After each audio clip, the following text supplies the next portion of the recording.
welcome to the Bigv75 show. I'm your host, the Bigv75. Let's get down to business. Well, not a lot of movie news came out this week. I mean, a lot did, but I can't remember half of what they said, and I just want to focus this video on, my review for Pirates of the Caribbean 4 and Return to Oz, because I finished both of those movies, so I can give my review on them. But first, let's just get down to the movie business. Our second teaser trailer got released for the Muppets. It's just making fun of The Hangover. It's just the trailer is called The Fuzzy Pack, and it's making fun of the trailer for The Hangover Part 2. So yeah, go ahead and check that out. I laughed. It's pretty funny.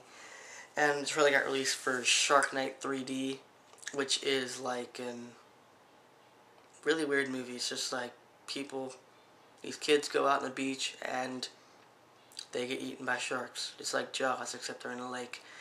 Really didn't interest me. It's just like, I saw this before in 1980 something. It was called Jaws. Okay? Stop making the freaking Jaws movies.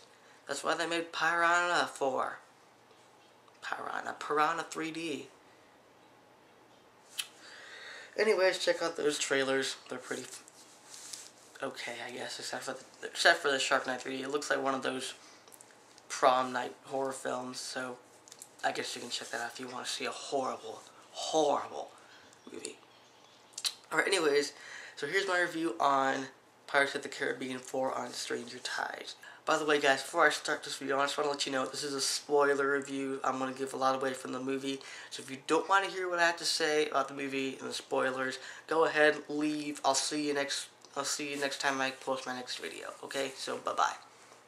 Okay, for those of you who have the guts and want to stay and see the spoilers, Pirates of the Caribbean 4 was great. It was a good movie. Great to see Jack Sparrow on the big screen again. Good moments in there, a lot of laughs. It was a good movie.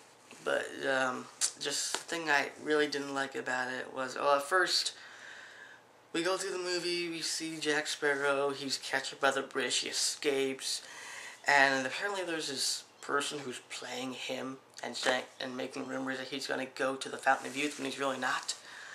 And he finds out that it's Angelica who is disguising as him and is going to the Fountain of Youth. And later on, you find out that she's the daughter of Blackbeard, and Jack Sparrow is captured by her and put on the Queen Anne's Revenge. I think that's the name of the ship. And there he is a prisoner, and he tries to take over the ship, but Blackbeard's just like, oh no, you don't. And he takes his huge sword. He's got this gargantuan sword. It's not even funny. And he takes control of the ship and lassos everybody. And he forces Jack to help him find the fountain, and he's like, okay, fine, I'll do it. And yeah, I'm really just going, blah. Okay, bottom line, the thing I didn't like about this movie was it was very slow. It took a long time to get to the main point of the scenes. Like, there's this one scene where they're fighting over who's gonna jump. Is it Angelica or will it be Jack? And then they do this little pistol thing, which was funny. I admit it was funny, but still, it's just like, somebody jump, for crying out loud. Jump. I don't care who. Jump. And there's a mermaid priest love story in the movie, which was actually pretty good too. It was a good addition to the series. I guess this priest guy, excuse me, you could say he's like the new Will Turner, I guess. I don't know. He looked pretty, I'm not trying to sound gay, but he looked pretty good looking according to some ladies. So, yeah, if he makes it into the 5th film, yay, he's a new Will Turner. But if he's not, then, oh well.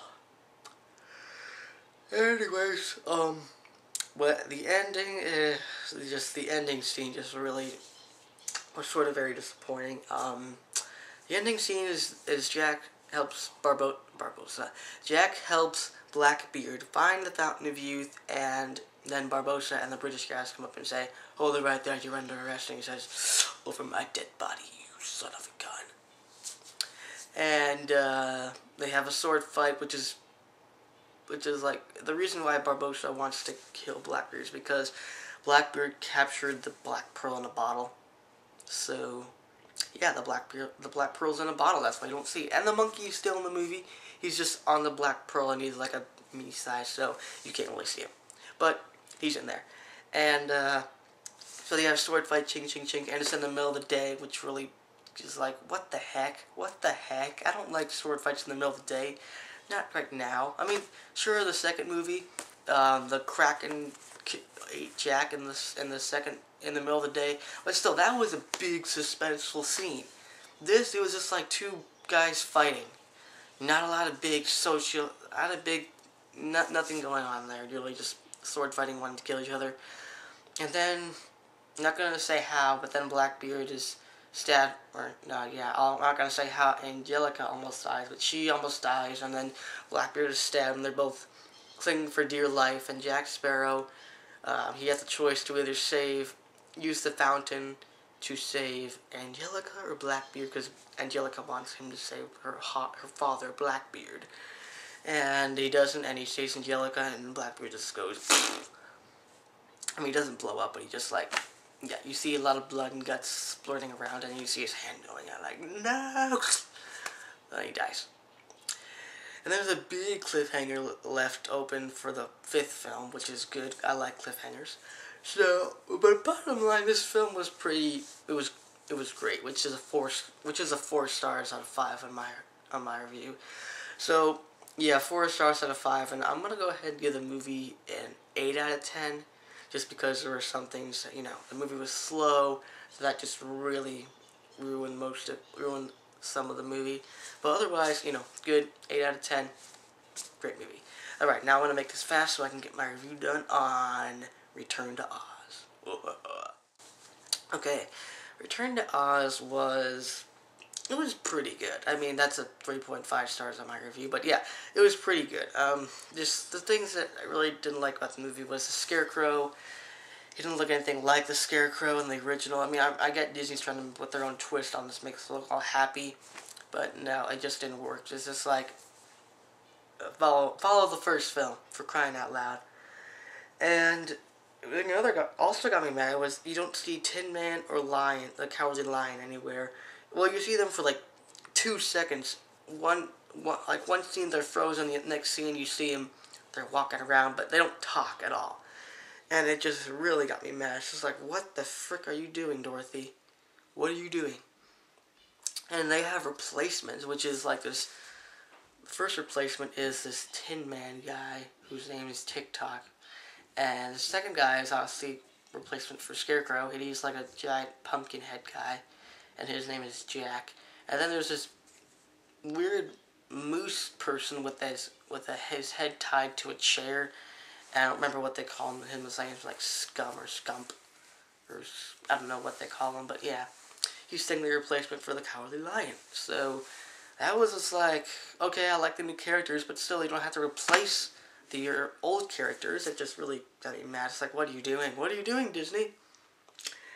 And I looked at the reviews previously, and people said this movie was bad because of its darkness. It was very dark and scary for little kids. I have to agree, but still, at my age, I actually liked the dark twist to it, but yet, then again, it was too dark. Because, I mean, the first one wasn't as dark.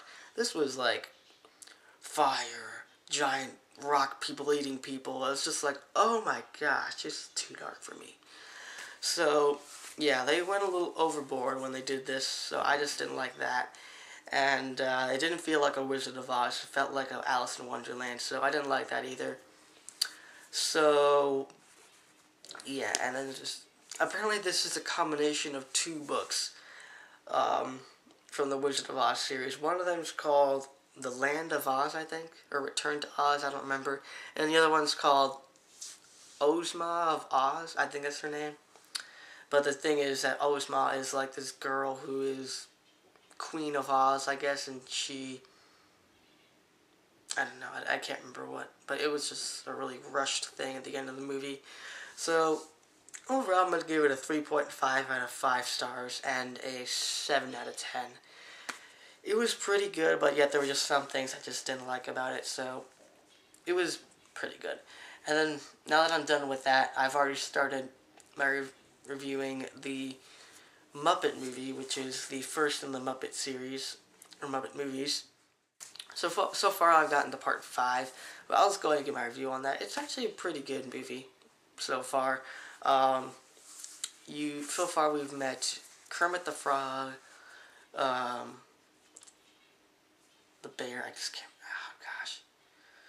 I can't remember the bear's name, my mind's went blank.